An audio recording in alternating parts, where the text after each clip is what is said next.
Hey, Red Rebellion here.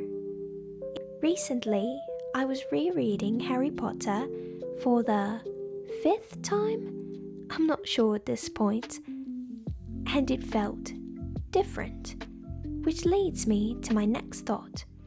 I had a thought about Harry Potter.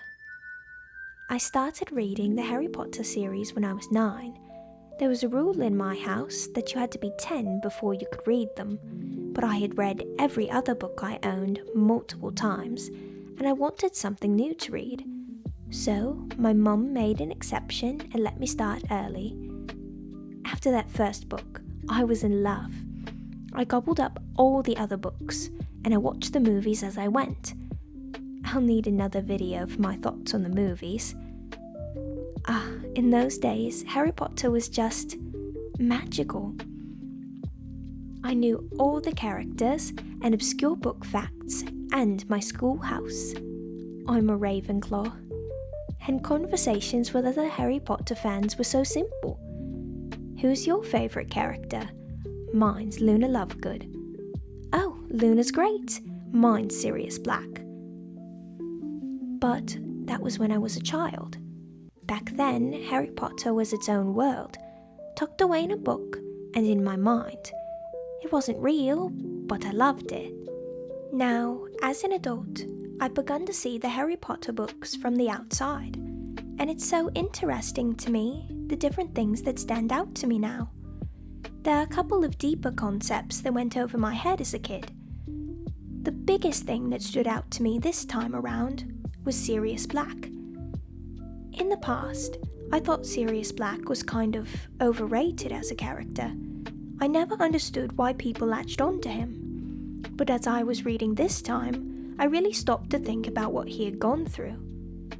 He's a character that lived a mostly normal life until that night. When Voldemort killed Lily and James Potter, it not only changed Harry's life, but Sirius's too. His best friend died. He was blamed for it, and he was put in prison for a crime he didn't commit.